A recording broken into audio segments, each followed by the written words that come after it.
welcome everybody. Thank you so much to the new jeweler to give this opportunity to present to the jewelers and our design community, the designers, that what can we do with the design, how important is the design aspect. So first of all, I would like to tell you today we have 4 different points to be discussed.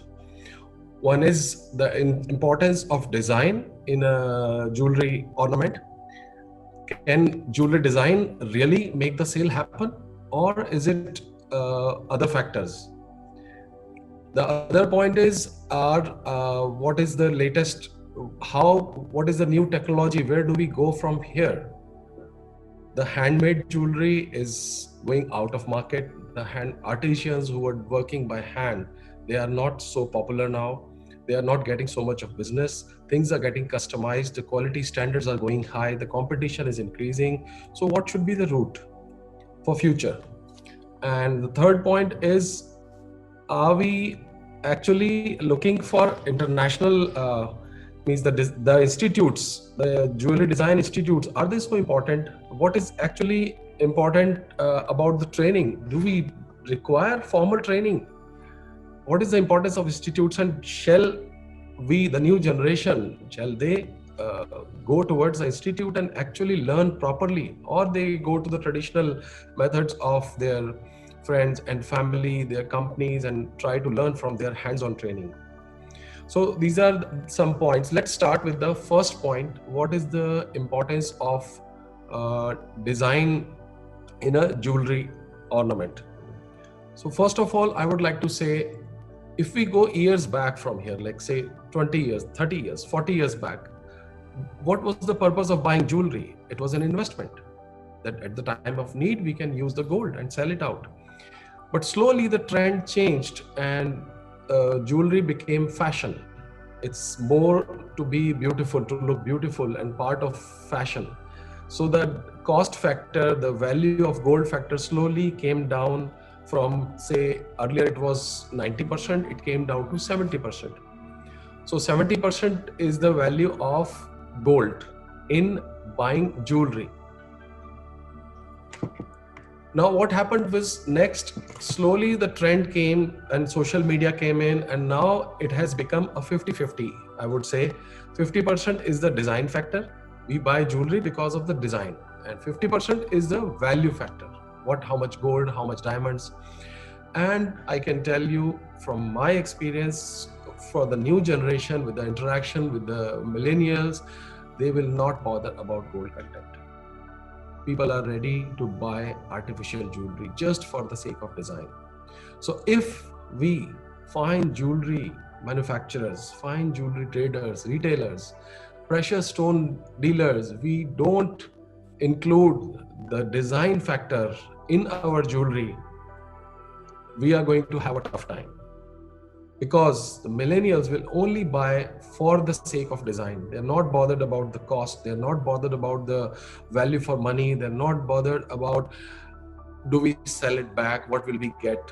It's purely design concept, how useful it is for me, how beautiful I'm looking with this, how will it look when I present to somebody. For all different purposes, the look is the main factor. And this is going to decide if the sale is going to happen or not. So it's better if we include and give importance of importance to design actually. And design also should have a story. Design should have a theme. Design should have a target. Whom are we targeting the design to? Whom will this design appeal? So there are so many things which should be organized in a proper way and can be taught only by an institute which has planned and put everything in a plain format, which is learned step by step. So in future, we have to focus on design. If we can include the value for money also, that will be fantastic. And now, since 24 karat went to 22 karat, 22 karat came down to 18, now 14, 9 karat, and now we are even seeing 5 karat or 4 karat or even 1 karat gold coming in with some plastic materials for fueling in. So science and technology is trying to make jewelry cheaper and gold cheaper because gold is expensive. So, and people want more and more jewelry. Earlier, we used to have 5 pieces of jewelry. A lady would have just 5 pieces of jewelry for like 20 years. They use them again and again. But now, for every party, we need a new piece. So the jewelry has to be versatile.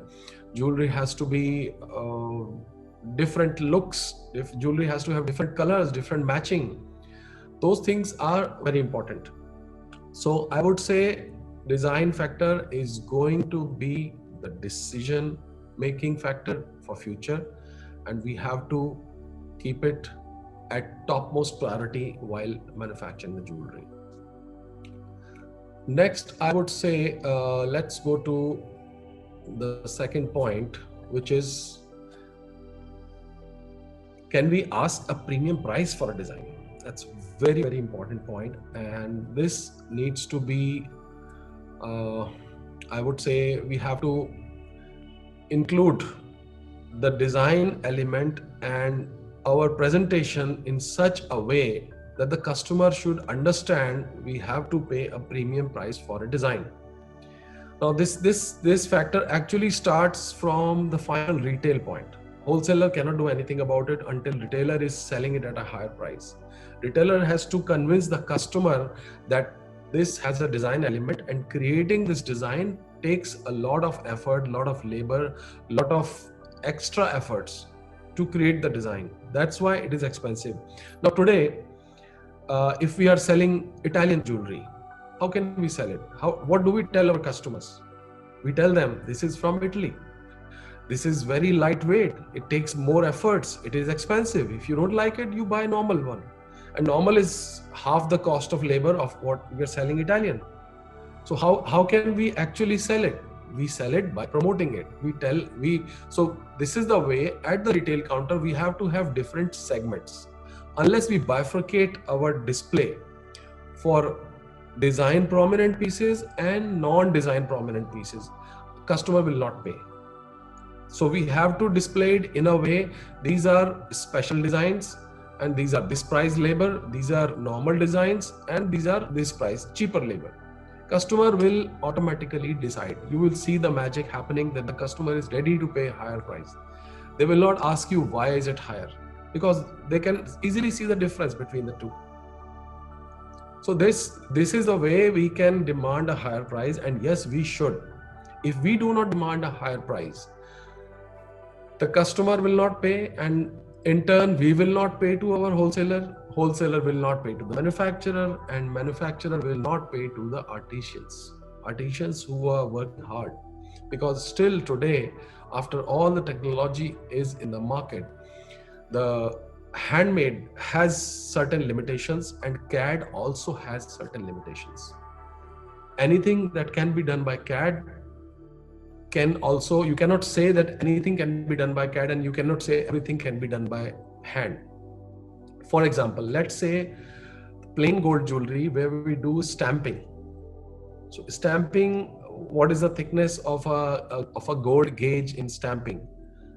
I would say 0.2, sometimes 0.2 or 3 millimeters also. Can that be done by casting? It's not possible. So casting has a limitation of 0.5, 0.4 mm, and that also, when we come to a wire, a thin wire, it has to be again done by hand. Casting, you cannot have like fine wire mesh done in casting. So there are a lot of things where artisans will always have their say, and we have to respect that. To respect that, we have to pay them. If we don't pay them, they will lose interest. Their new generation will never come in, and they themselves will never allow, will not have that much interest to continue the tradition. They will not teach. And if new generation doesn't come in, it will not go on. This art will soon die off. So this is responsibility of a retailer. As a retailer, you have to convince the customer that the higher labor is to be paid for a design which demands higher time. It takes more time, it takes more efforts, it takes more technology, it takes more research. The most important part is the research. So more research, more design element, more intricate work, and that is why you have to pay a higher price. Immediately, the moment you give them a lower quality piece in front of it, they will be ready to buy that one and pay the price. So it may be a struggle initially, but we have to start that struggle. And once that point, we have crossed that point, the market will actually know, and everybody is doing it a joint effort, then only it will happen. It cannot happen with only North Indian jewelers demanding a higher price and South Indian jewelers saying, okay, everything is per gram, or vice versa, or whatever. Just an example. So I don't mean to say all of us, all the retailers have to actually make up their mind that yes, anything which is an extra design, extra effort, we have to sell at a different price. And very short while it will be done. Customer will be convinced and we will be able to pay a higher price for a higher design, for a better design, I mean to say. And a higher price can be for a lightweight piece, can be for a different unique color combination piece. It can be for a design which is really different, out of the world, and some out of the box designing. So there can be any factor. Basically, it will go around design. So we demand a higher price for that. That has to be the strategy if we have to sustain. It's only the jewelry. When a customer is going to buy a car, they don't ask what is the melting value of it, what is the weight of iron, what is the cost of plastic. There's no why they are so positive about it. Okay, whatever is the value, we are ready to buy it. Why don't they ask for a buyback value? This is where we have to understand that everybody else is selling their product without inbuilt value in it, and we are not selling it. Where we are giving a product also, a fashion also, we are selling a dream also, and we are giving a value also, and everything still at a buyback cost. No, we need the premium for the dream that we are selling. And this is, we have, as an educator in academy, I have included it in the training. The new generation will come up with this mindset that an extra design should have an extra value. So next, from here, the other connected point is the artisans today in India, where the jewelry actually started. Handwork actually started. This we are losing. They are losing charm. They are losing interest in jewelry, and they are not training their new generation. This is a question already connected, and I would say, if we pay them a better price and we motivate them, okay, if you do this design like this, I will give you an extra labor for this, I will give you an extra wastage for this, and they need to get an recognition for their for the design, for their hard work. The moment that we start doing this talent will actually grow, and we have to see who is talented, who is not talented. Not every handmade work has to be rewarded. Something which can be done by CAD should be done by CAD. We don't have to let the person do hard work of something which can be done in CAD very easily.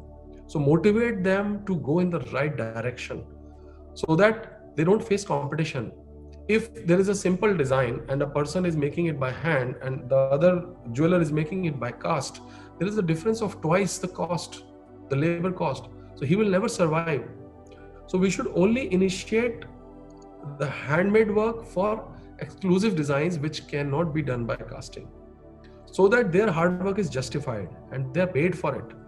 And we will also be happy to pay them because we will get a higher price for that. I'll come to the next point before we start questions. Is heritage jewelry actually dying?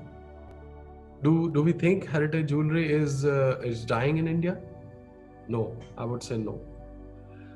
There was a time when from tradition, the society and the fashion changed to modern. We were highly impressed by the westernization. And that was the time where our generation actually, I would say, went away from the heritage. But now the new generation realized this after the exposure of the world, after seeing the internet and going around the world, seeing what jewelry is available around the world. They realized that the Indian traditional heritage is actually the heritage. And this is not only in India. The youngsters around the world, I've seen in Middle East, the youngsters are if you see the exhibitions which are of heritage jewelry in the museum, you'll see all the youngsters. The old age people are not going to see the museum.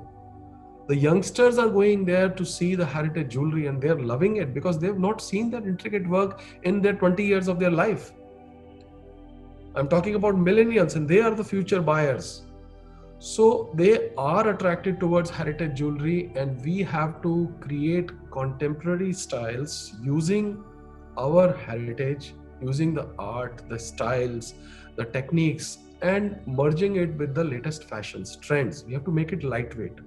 We have to make it versatile. We have to make it look delicate and unique, not heavy, not big.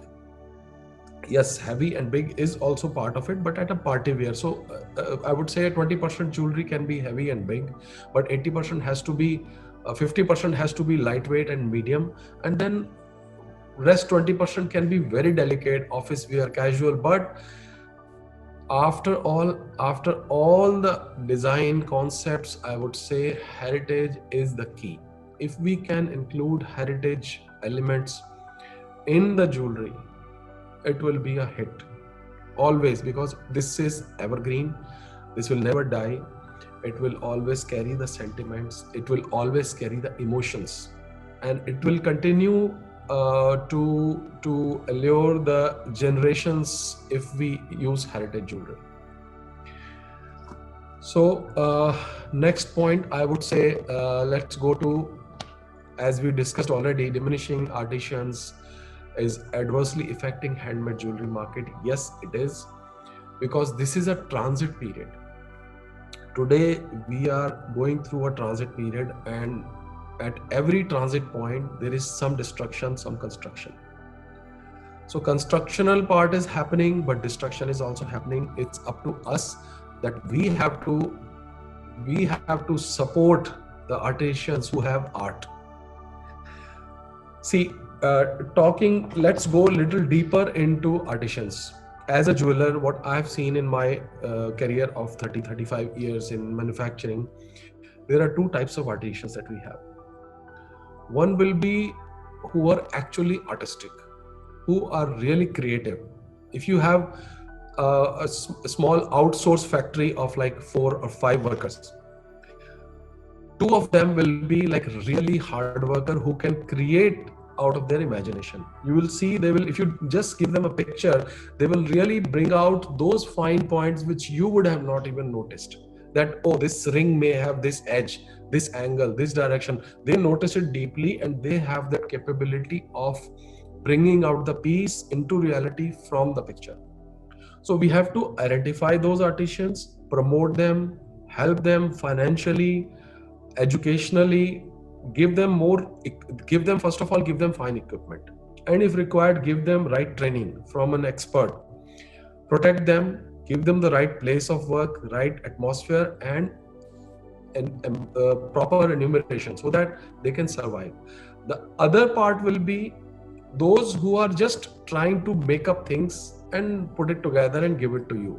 They have, because these artisans have actually not learned. To be a handmade artisan, you have to spend 5 years of time with your senior, which these younger generation in the last 15 years, what I have seen, they spend only 1 year or 6 months, and half-baked cake, they start working. And they learn while they're working. So they are actually wasting our time, wasting their own time, wasting their important golden period where they could have learned. So those people, those artisans who are young and still not able to actually work properly, we should motivate them to learn CAD, to learn computer designing, because they're all young, they know computers, they're all playing on smartphone. So we should give them the right direction to learn CAD, learn engineering and designing, and make their career over there. Because not every artisan would be able to finally craft a piece of jewelry by hand and will not have that creativity. So we have to, it's as a jeweler, as a retailer, as a manufacturer, it's our responsibility to identify the person and give him the right direction. Because handmade will always remain. Even 100 years from now, handmade jewelry will still be there. And handmade artisans will still have their value. And CAD and technology will also have its value. Nothing is going to take over the other. This is for sure. So let's evaluate and let's give the right judgment, give the right direction, and give them the proper work. Next, I would say importance of design institutes, which is the most important topic I think today, and it leads to all answer to all the questions. Why do we need design institute, and why we don't have so many design institutes? See, as a traditional jeweler, if maybe my great grandfathers, they were jewelers for years and years and hundreds of years, and what happened is when their son graduated, they said, okay, now you've done education, you have to learn jewelry, go to this office, learn diamonds. So that guy learned diamonds, he learned everything about diamonds. Now what happens? He came into diamond industry, tradition changed, market changed, fashion changed. Diamond is not enough to generate that profit. Maybe that company is not doing well now. Now what? He wants to go into jewelry, but he didn't learn jewelry. So he'll hire people who knows jewelry. Now what happens when you don't know it yourself and you depend on the people you have hired? So you lack knowledge of jewelry. Similarly, what happened in Jaipur, if you see a lot of people are king in emeralds. They love emeralds, they like emeralds, their generations have sold and bought emeralds. But suddenly, market has changed. The younger generation doesn't want to continue with emeralds. They want to do rubies. They want to do sapphires. They want to do jewelry. They want to do fashion jewelry, high-end jewelry, art pieces. But they have only learned emeralds because their father thought, let me send him to another big office and let him learn sorting of emeralds, cutting of emeralds. My whole purpose of saying this is not criticizing what we have learned. What I mean to say, we should learn jewelry as we learn education in school. We learn mathematics, we learn English, we learn science, geography. Why? Everybody doesn't have to become geologist. Everybody doesn't have to become a scientist, but we learn everything. So there, 360-degree learning is the key, because life is not 5 years, it's 50 years. I would say a jeweler's lifespan, the golden period of a jeweler after passing out college until he can make full efforts and create big brands is 50 years. In that 50 years, you don't know what may come next as fashion, because you are selling dream. You're not selling a necessity product which will always sell. You're selling a product which is a happy mood product.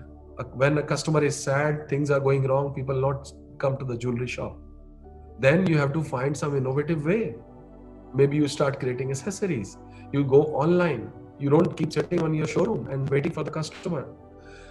So for this, you need to learn 360-degree. And to learn 360-degree, you need a design institute. By design institute, I do not mean only design institute. An institute which should teach you design, which should teach you gemology, connecting with the design, should teach you diamonds, connected with the design, should teach you properties of metal to be connected with the design, and technology. How to make things possible. A design to be converted into reality. That's where an institute's role comes in.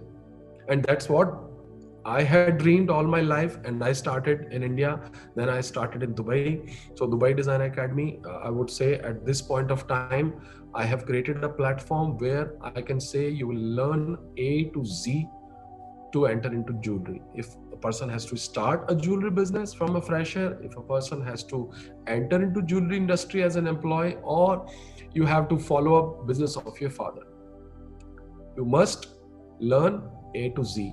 A to Z, I would say, learn the concept of design, learn manual designing, learn CAD designing, learn 3D printing, learn manufacturing, all aspects of manufacturing, learn different techniques of surface finishing, learn different techniques of setting of stones, You should learn it yourself. Once you have done it yourself, you can be a best employee in the company. You can be the best employer in the company because you know it yourself. Nobody can tell you how to do it or how things will not happen. You can tell this will happen this way. Because as a business owner, as a designer, as an design professional, as a jewelry professional, you are more brilliant than any of your employees. So this is what you have to believe in yourself. Learn from the best institute, best academy, where you can learn everything under one roof. Or maybe you can, specialization is there. You can go for gemology to a special institute. You can go for manufacturing to a special institute. But first learn everything. That MBA and BBA and PhD comes later. First do the complete graduation. So this way, I would say design institutes have really great importance, and we should think of learning as a student. Whichever point in our career we think, okay, we should learn now. There should be no age. Learn everything, and then jump into your business, and you will see how successful you will be, because you never know what is going to come next. So with this, I would say thank you so much for whoever is there online and listening to this. And I would welcome the questions that you have from whatever we have discussed till now. So I will be happy to answer the questions. Let me start with, I have a question from Simran. I'm pursuing jewelry design. I'm very much interested in gemology. Yes, there is an excellent scope. As I said, jewelry is a vast industry. This is a transit point. So jewelry trends are changing, the fashion is changing, and there is an absolute, if you learn 360-degree, every aspect of jewelry, there is a huge scope, because the online has really opened up the world market. Earlier, when we had a showroom, a person is sitting only at a showroom, his market is just that small area. But now with online market, you can actually explore the whole world. There's no limit. Shreya asked, how do we decide how much premium should we charge for our design? See, there is no limit to plan a premium. You have to see from your target segment customer. Target customer, what is your capacity of your customer? And accordingly, you have to see the valuation of your piece also. Presentation of your piece, because the presentation will actually demand the price. The quality and presentation, two things you can demand the price. Let me give you an example. I'm not saying you should charge 100% or 200% or 500%. For an example, as in from India, when we are manufacturing a piece, our manufacturing cost is say 1,000 rupees. When it goes to a importer in US, he pays a premium to the manufacturer, say 20% premium. So it becomes 1,200. Then 1,200 becomes suddenly 3,000 when it goes to a retailer, because they add it up to 2.5. They convert it to 2.5, and then the 2.5 becomes another 3.5, and finally at the retail point in New York, you will see that 1,000 value of piece selling at 10,000. So it is actually 10 times. Now this is the extreme which I'm talking. In a regular channel, if you see a brand like Tiffany, Cartier, Bulgari, Chanel, these brands will have a different value point. So it's totally up to you, and you have wide open. Your product should not have that much competition also. Your design should be unique, your quality should be unique, and you can demand any price. And it at the end of it depends on demand and supply also. If you're not able to sell, you have to reduce the price. So this is purely on experience. Rachna asked, copyright of design is a big issue in India. How can we address this issue? Yes, copyright is a very big issue. I would give you a very important tip on this, a very unique tip, how to protect your copy design. As an independent designer, let's talk as an independent designer. When you are creating your piece, first of all, start naming your piece. Give your piece a name. Every product, like you say, every car has a name. Similarly, your every piece should have a name. First thing. Second thing, you should have one unique logo of your design. And third and most important is you should have one unique texture or one unique quality about your design. For example, I may use a sandblasting effect in a particular shape on every piece of my jewelry. So if I make a leaf shape and I do sandblasting on it and I put it somewhere on my piece, so I'll call it XYZ, any name I give it.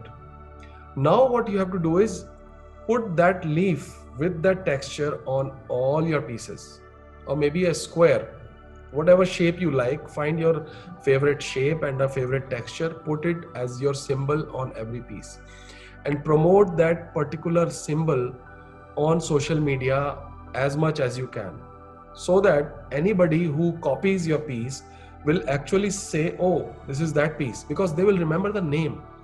Design people don't remember that you have designed a piece, but that name which you have given to your design, people will remember it. So anybody, first of all, they copying your concept, your name of your piece will be popular and people will call your piece name rather than calling him as his design. So you will get that benefit. And similarly, if your texture is copied, again you will get that benefit. This is the way you use social media to actually copyright your design, in a way by publicizing it, rather than trying to protect it, because you will never know who is going to copy it and who is going to sell where. You cannot cover the whole world. Kirti has asked, what is the scope of GIA graduate in Dubai? See, I would say a gemologist graduating from any school in the world should learn jewelry as well, because only learning diamonds or gemstones is not that important. You have to learn jewelry as well. Learn manufacturing once in your life. It's just few months learning. This will help all your life. Creating jewelry, creating designs, everything will be refined once you have done manufacturing on your own. So in Dubai, yes, Dubai is a growing market and it has a big scope now with Expo 2020 coming in, which is once in a 5 years, happens in one of the countries. So it's happening in Dubai starting from October 2020. It will go until April. And this is the time where people are entering Dubai market. And I can say jewelry industry is going to grow leaps and bounces, and it will be a big opportunity. If you want to enter into Dubai market, this is the time. Of course, DDA has the courses. Dubai Design Academy has the courses, which if you can go to the website and see, there are 5 months courses where you learn each and everything related to jewelry.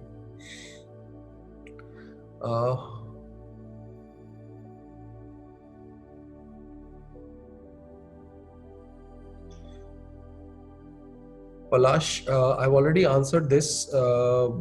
Where you're asking value of a jewelry piece is in its unique design and finishing, but the domestic market finds it in the value of the raw material. Yes, that is now the thought of past. In future, people are not bothered about the value for money in the piece. The more concern about is the design. How is it going to look? What effect is it going to have? What is the story behind it? What is the theme the design is made? And that is going to prevail in the future. So we have to make cost lower. Cost should be low, design should be unique, so that people can buy more number of pieces, and it should be DIY, do it yourself. You can change the design, you can use it in a different ways. That is what going to sell in future. Prithvi has asked, how do you feel online platform for making and selling jewelry will benefit manufacturers and retailers? Yes, see, years back when somebody said, if your business is not online, you're out of business. and this is still we can see it is going true. Retail market in electronics, retail market in fashion, in other industries have really gone down with the internet coming in, and soon jewelry is also going to be one of the biggest effectors for this. So we have to tap, and this is we as this generation, people in this generation who are graduating and doing design, they are so lucky that you have this platform available that you can really start your business without actually investing. Because earlier, years ahead, you have to invest a lot of money to start jewelry business. People can't even think of.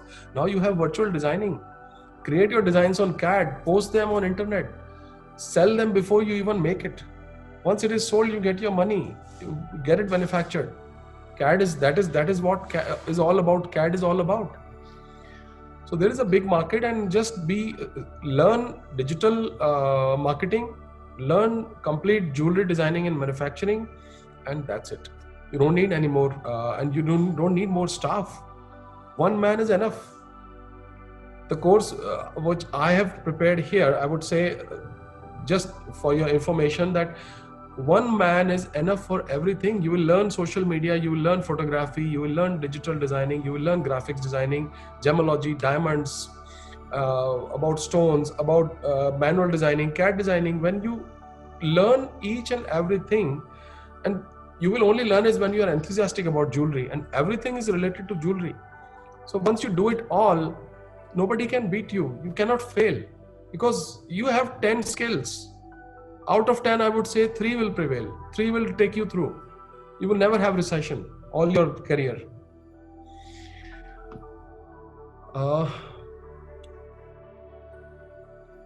Sujit is saying, hi, I'm looking for study jewelry design. Can you suggest me some online courses? Sujit, online will never teach you jewelry design or jewelry manufacturing or gemology. You can learn theory part, but it has to be practical. I would say find some practical work to be done. Theory online is only good to make you happy, but it will not really help you, and you will not be skilled from the online courses, especially for jewelry, I would say.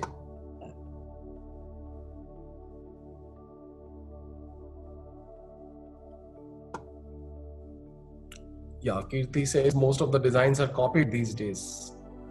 What should be done to have more focus on new design? This is the need of the hour, and I would say the design concept development is the biggest challenge, and we have created a technical concept, a 5-layer concept to create concepts from scratch. You should, I would say, you need a trained educator to tell you how to create a design from scratch, how to think of new design, how to create out of the box design. And the only thing I can say is nature is the biggest inspiration for us. But how to convert nature's beauty into jewelry is our main technique that Dubai Design Academy is based on, and I cannot explain everything on the screen, but I would say there are different steps. We have created it. A fresher can come in, and I can tell you, a person who doesn't know anything about jewelry will start creating out of the box designs, and you will soon see the designers creating unique pieces, and out of the box will actually be copying is what you like, you put together. Let me explain it to whoever is online right now. When you're coming into the industry, you try to see different designers jewelry, and you take up few things which you like and put it together and create your own line. This is not the way. First thing is you have to create your own identity, and to create your own identity, you first need to identify yourself. And you have to sell yourself to the market. Got this point? Identify yourself, identify what you like, why you like, and same concept you explain to your customers. Find the customer who will like what you are liking. Don't try to do what people like. This is the biggest mistake as a jewelry designer we do. We start creating those things which people are buying and it is selling in the market. That any retailer, any wholesaler, any manufacturer can do. But you have to, if you have to create your own brand, you have to sell yourself. So first identify yourself, believe in yourself, make a big picture of yourself in your mind. Yes, you are unique and this is what is unique about you. And then reflect that uniqueness into your designs and then go out in the market and sell the designs. Of course, your design has to be according to the price points, according to the taste. Taste as in, I would say, not in the design factor, but in the customer segment factor. If you are creating jewelry for office wear, it has to be office wear. That's what I mean by taste, but not as per the design. So you have to create office wear. If your customer is office going youngsters, so create jewelry in that framework. You cannot wear big pieces. If you are making jewelry for the party wear, so make jewelry as per party wear. But your taste, your colors, your shapes, your likings, that should reflect in your jewelry. And you promote why you are making it. What inspired you that day when I saw this, I created this, put that story with your piece, then that's your identity. And sell your identity. That will make you unique. If you start selling what is selling in the market, then you will never be unique. And soon one day somebody else will start selling that product and you are out of the market. So that struggle period, you should struggle with promoting yourself rather than selling what you have. From Surya, we have difference in jewelry design courses offered in India as well as abroad. See, Surya, different jewelry design courses, basically most of the courses are planned around designing, putting concepts together. But I would say it all depends on the trainer and on the concept that the educational institute has prepared for you. If your trainer has never manufactured jewelry, if your trainer has never dealt with the customers, he or she can never be a good trainer. So you need to learn from a person who has actually dealt with the customer, who has actually done retail, who has done manufacturing, and who has actually manufactured the pieces and done over and over. If you have learned from this institute today for 1 year, next year you cannot become a trainer. You need at least 5 years experience to train your students, because jewelry is all about practical. It's not at all theory. Every 1 minute theory needs 5 minutes of practical. This is the base. If you don't have that base, I'm sorry, you will not be able to. Then what you will do is, after doing the course, after learning, you will have to struggle for 2 years. And you will actually learn on the place where you're working. But actually you should learn from where you're supposed to learn. That's why we do mock training here. I'm not saying we are the best, but I'm saying the practical is most important.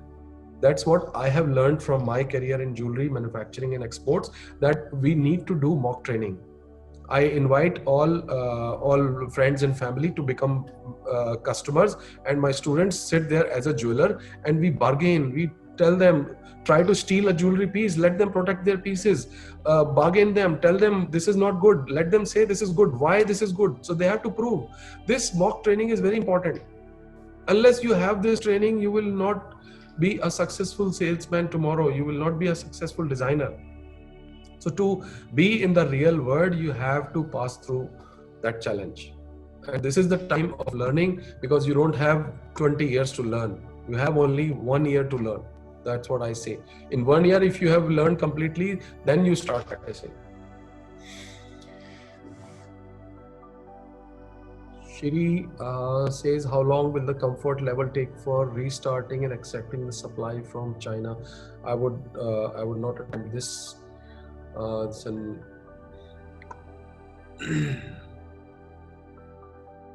Shiv Kumar Balasubramaniam says, compared with online sales, growth of white goods like mobile is not that much online sales of jewelry. Online sales of jewelry is actually growing, and it's growing very fast because brands are there, guarantee is there, return guarantee is there. That's why it will continue, and it's going to be very, very fast. As the sooner we enter, the more successful we will be. Now, second question is your advantage of studying the jewelry courses in Dubai compared with India, your opinion. I would not do a comparison.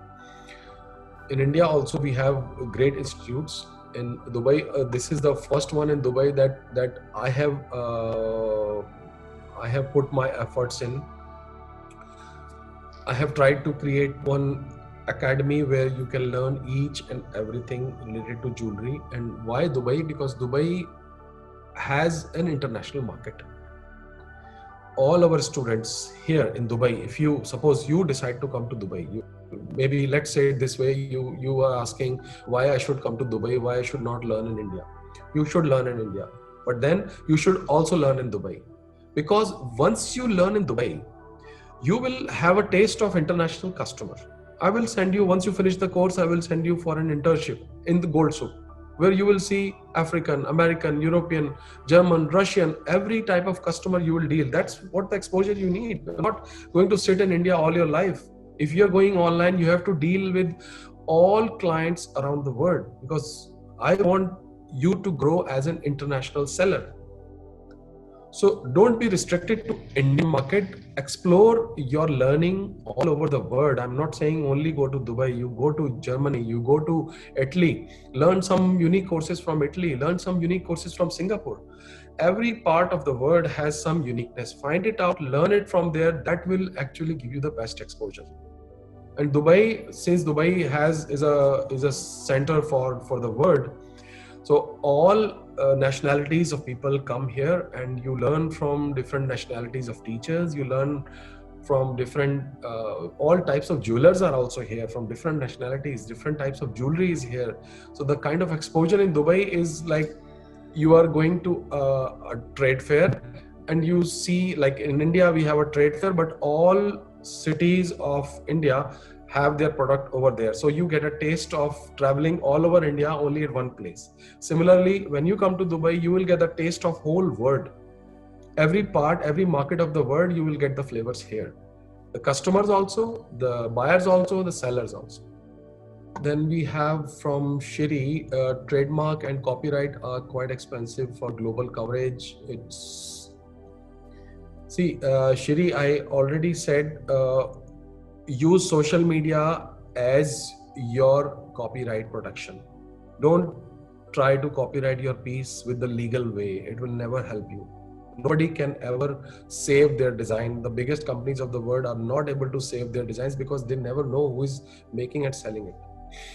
But I can say that much: if you promote your uniqueness of the design with a name, with the label, with a symbol, with a logo on the social media, anybody else will not be able to sell it on social media.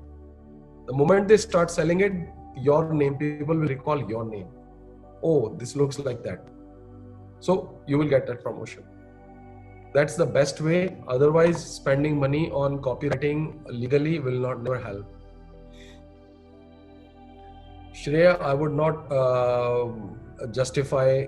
try to justify the CVD diamonds or natural diamonds comparison, but it's part of life. When natural pearls were there, they were very expensive, but when cultured pearls came in, the market absorbed it, and it's still selling in the market. So similarly, when CVD has come in, you can never stop. Either natural will never stop, nor the CVD will ever stop. So we have to go with it. The way market trends, demands and supplies and prices go with it, we have to survive together. So it's not something which can be justified or predicted. Prakash says, what inspires you to zero in on the next design? Prakash, any design, I would I would zero in a design when I see an emotion in it. I'm telling you from the point of view of the customer. When you see an emotion in a design, when you see your thought in the design, when you see some reflection in the design which memorizes you of something, or a design that gives you a dream of something new. The moment you see the design, you go into dream, oh my God, that is the design where you have to zero in. And then you have to fine tune it for the cost, fine tune it for the materials to be used, fine tune it for the durability, and fine tune it for the wearability. That's it. Shweta says employment opportunities are a big challenge in India for jewelry designers. Your opinion? Shweta, I would say the employment is actually not a challenge. When I have an institute in India, I have 300 positions open today. And when I moved to Dubai, I have 100 positions. In 4 months' time, I have 100 positions open today. I can say whenever, the moment you finish your course, you will be employed. So it's only, the problem is, I'll tell you why there is an unemployment for designers, why employment is a challenge. In past, we have only learned certain part of designing. And when you have done sketching, rendering, and you go in the jewelry industry, you say, okay, I'm a designer. You will say, okay, design some pieces. When you design a piece, you don't know the cost. You may design a piece which may be 50 grams, or maybe it's not manufacturable. So how will the jeweler pay that value to you? He will offer only 8,000 rupees, 10,000 rupees, because he knows you will take 2 years to learn actually how to design a piece which will be manufacturable. Or if he wants a piece, suppose say he wants to create a corporate gifting line and he has a cost of 5,000 rupees.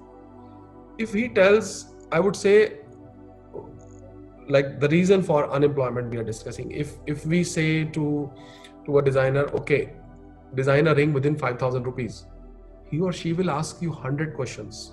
Sir, how much gold should I use? How much diamonds should I use? What ruby should I use? Is this design okay? Will this design be in this cost? No. That is why we are not getting that employment.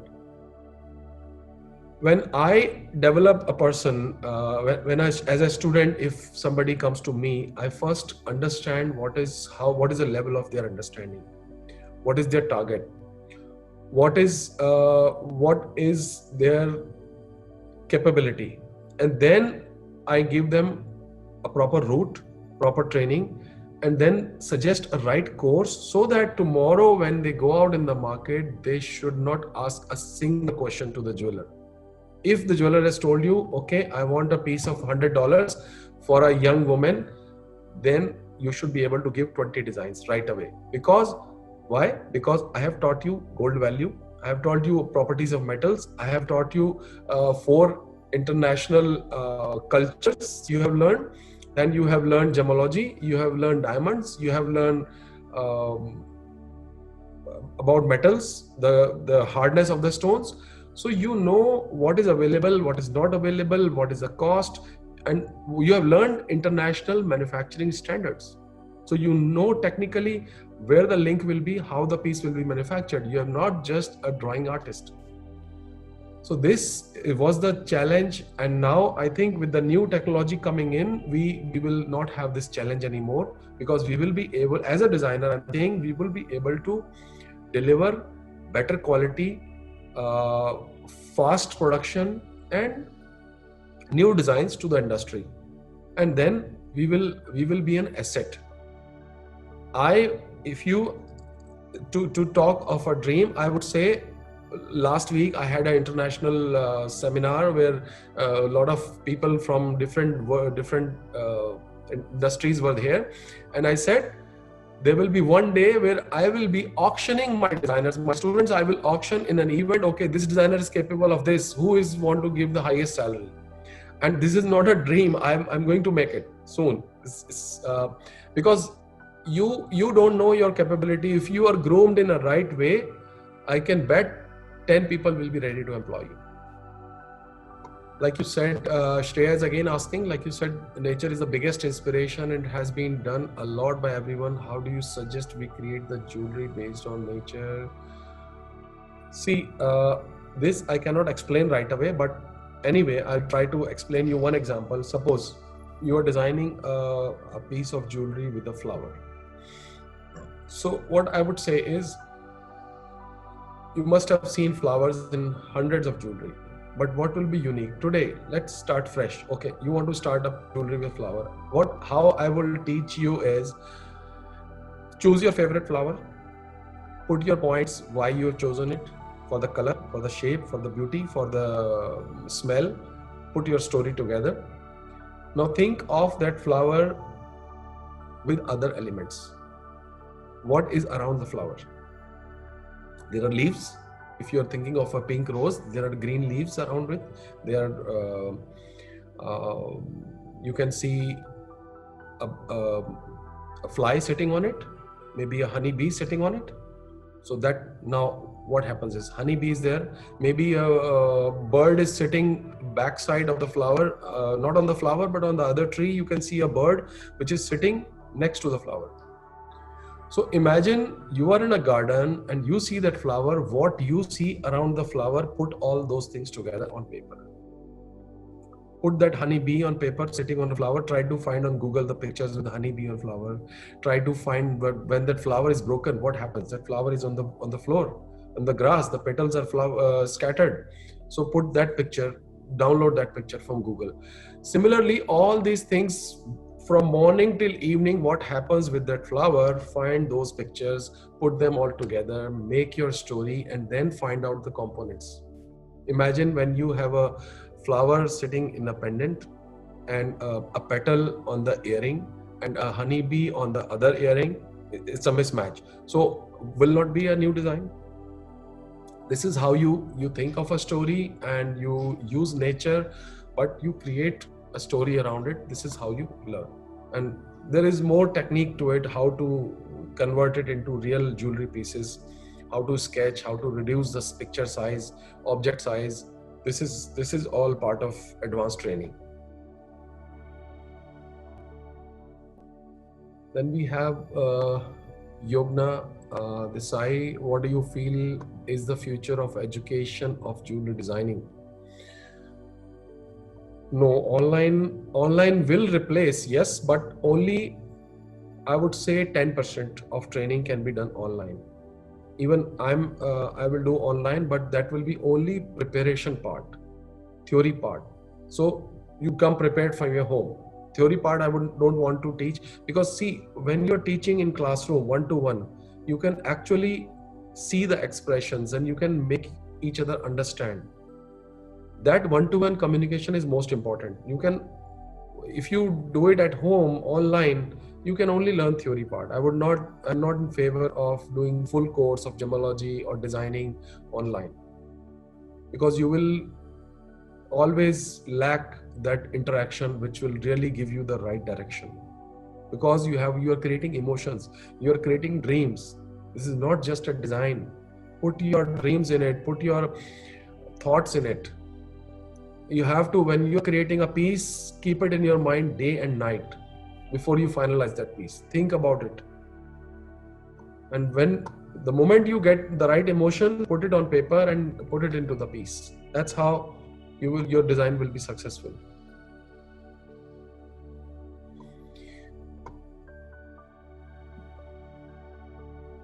I guess we have all the questions answered. If there is any more, I can take it up. I'll go back to see if there are some more questions. Manoj has asked, what buying patterns for designs do you see millennials having the coming few years? Yes, very good question, Manoj. I would say millennials, we don't have to wait in the showrooms for millennials to come and buy jewelry. We have to go and start including precious metal. Jewelry is what? Precious metals and gemstones, and the design.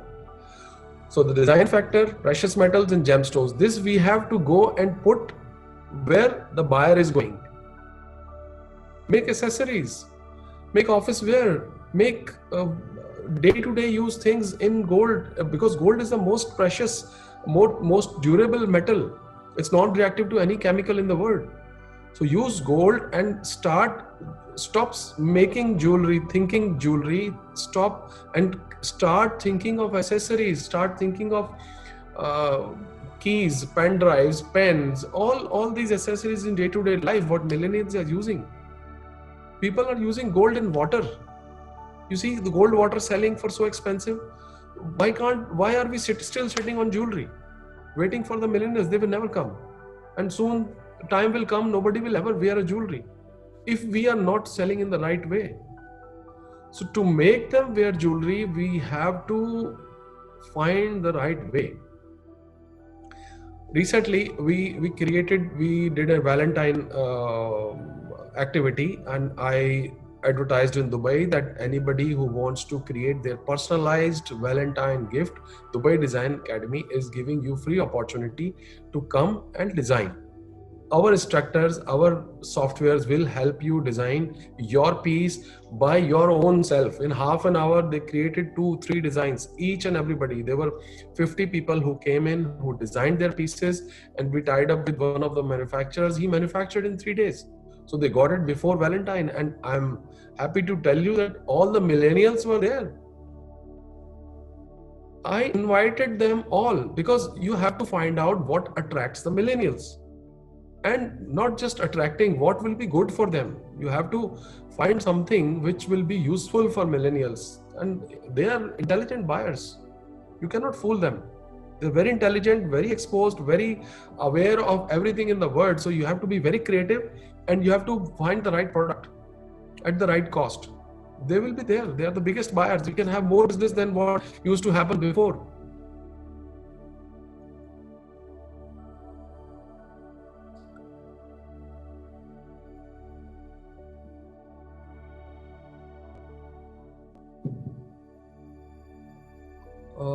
Veronica has asked, thank you very much. Would you like to say the consumer is only willing to pay for high-end design if they are made from gold or platinum? No, it's not just the metal. It's actually the innovation. A painting can sell for millions. There's no gold, no metal, no platinum, no gemstone in a painting. Why is it selling? So open up let all designers also think that it's not just the gold that can demand a price. Once you are a jewelry designer, you are a creator. Don't restrict yourself to jewelry. My students today, I tell them, if you are a painter, include painting in your jewelry. If you are an artist, if you are a craftsman, include your craft, woodcraft into jewelry.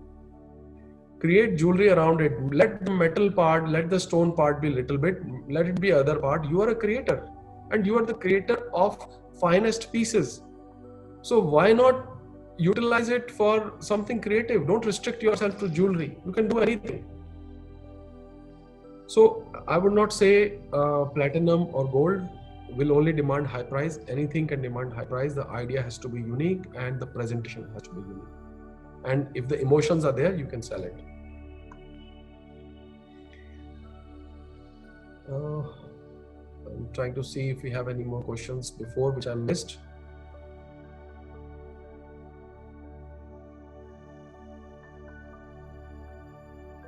Manish Shah has said,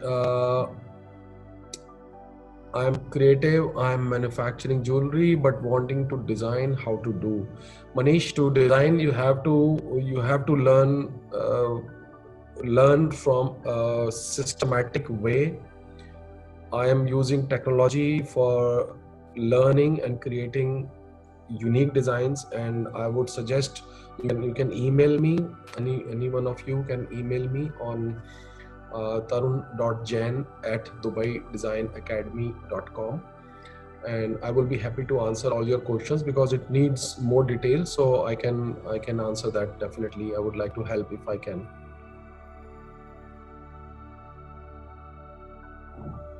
Copyright we have already answered.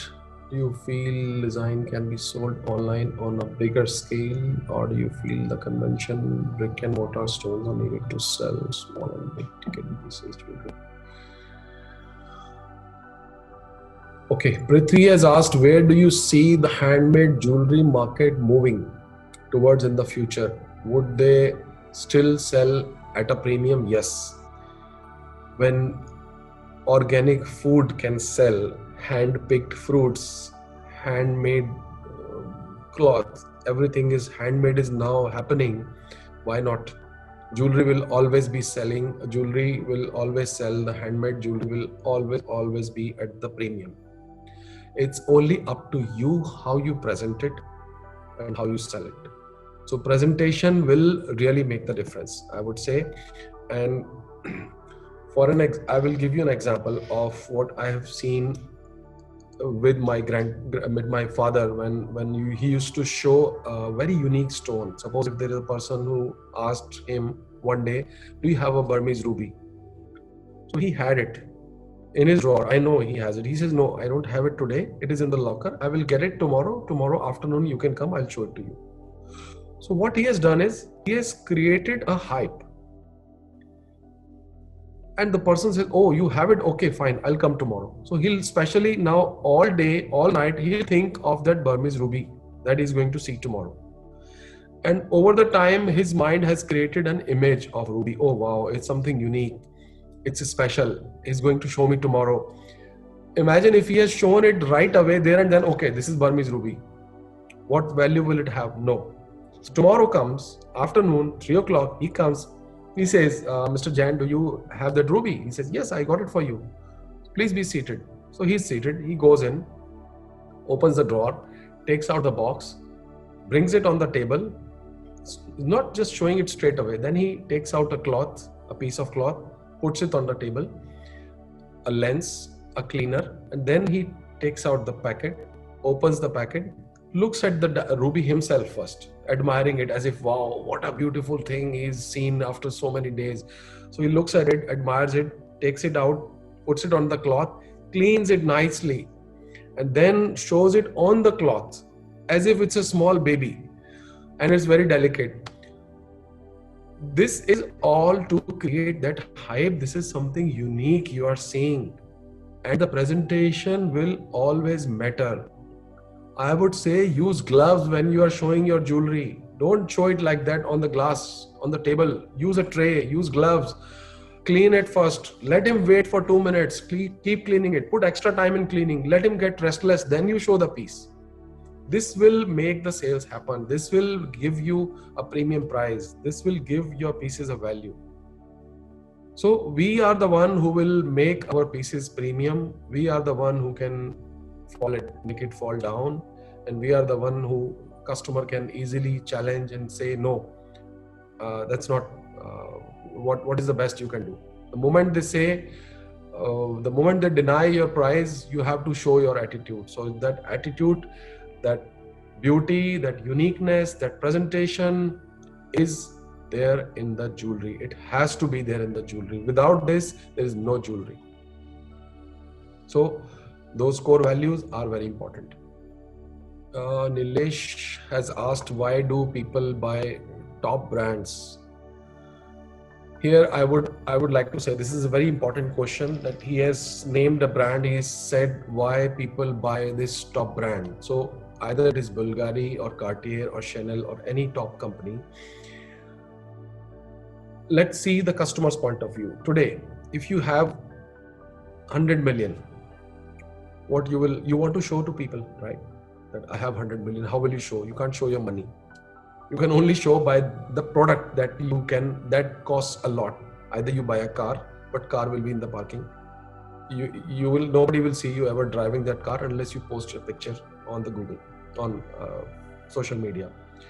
So first thing is you buy a piece of jewelry, a big rock diamond that you can wear that shows you have this much million, or you buy a specs or a watch or something, or some jewelry which is from the top brand, which people know, okay, this is at least 500,000, and you have many. This is why people go to brands, and brands very smartly encash this. How do they encash this, and how can you do it? You can do it if you create your brand in a unique way, and you designing of your brand, designing of your graphics, presentation. Again, I would say presentation will really make the difference. If you are advertising, with that brand, with that uniqueness, and your pricing is so high that everybody in the society knows, okay, this brand is expensive, then only people will buy your brand, because they want to show their money to the society that can only be in a expensive piece, which is visible. That's how I used to sell my big pieces. When there was a customer who was saying, okay, I'm sorry, I don't want to buy this 5 carat diamond, I want to buy this car. So we have decided to spend this money on the car.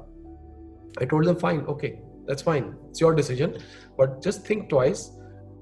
Car driver will be driving, you will be sitting on the back seat, and nobody will ever see which car you came in. If you go to their house, even if you go to the party, nobody will ever see your car.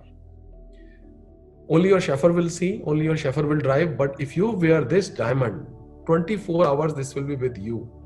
Sleeping, walking, talking, party, everywhere, 24 hours, you will be wearing it, you will be enjoying it, and everybody will be seeing it. Every time you move your hand, this amount of money you have spent will be visible. That's the best value for your money. And she was like, oh my God, fine, okay, I'll buy it.